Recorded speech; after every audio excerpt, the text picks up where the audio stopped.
일제 식민사관의 일환으로 대한민국 사회, 경제, 정치적 성장력의 원동력이 일본의 식민지 시대에 있다고 보는 관점을 식민지 근대화론이라고 합니다.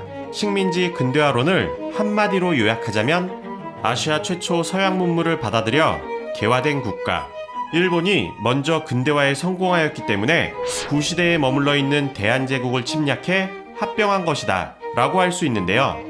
하지만 일본의 이러한 주장은 사실이 아닙니다. 그 이유는 일본이 조선을 침략하기로 한 시점에 있는데요. 결론부터 말하자면 일본은 근대화 이전부터 조선 침략을 논의하고 있었고, 처음부터 일본의 근대화는 조선을 침략해 그 자금을 실현하고자 했기 때문입니다. 공식적인 일본의 근대화 시점은 메이지 유신을 그 시작으로 보고 있는데요. 메이지 유신은 대외적으로는 서양의 문호를 개방하고 내부적으로는 에도 막부 세력들의 몰락과 함께 천황 중심의 중앙 집권 체제가 설립된 시점입니다.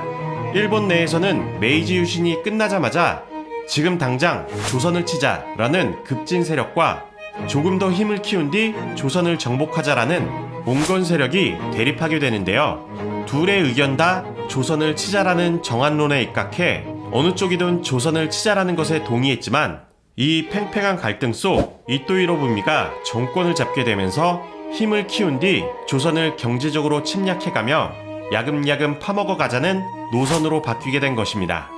조선을 치는 시점에 대해 지금 당장이냐 미래냐를 두고 고민하고 있던 일본은 당시 근대화도 되지 않은 상태로 헌법이 없었을 뿐만 아니라 근대 국민 교육 시스템과 행정기관, 철도 노선이 단 한 개일 정도로 교통 시스템도 후퇴된 상황이었습니다. 이렇게 개화보다는 후진국에 가까웠던 일본이 조선 침략 당시 근대화 국가로서 이미지를 탈바꿈할 수 있었던 까닭은 조선 침략을 위해 벌인 청일전쟁, 러일전쟁 등 전쟁 배상금으로 근대 국가로 도약할 수 있었던 거지, 조선 점령 당시 이미 근대화에 성공한 것은 아니었습니다. 오히려 청과 러시아 사이 전쟁에서 승리해 수탈한 자금 플러스 유오 사건을 맺은 조약을 빌미로 영국산 구형 중고 방적기를 생산한 면제품을 한국에 대거 수출해 근대화의 발판을 이룩해 간 것입니다. 다시 처음으로 돌아가자면 한일합병 당시 일본은 메이지 유신으로 근대화에 성공해 선진화된 나라가 아니라 제대로 된 나라의 체계도 기틀조차 없었지만 조선을 비롯한 아시아 국가들을 수탈하며 이루어낸 근대화인 것입니다.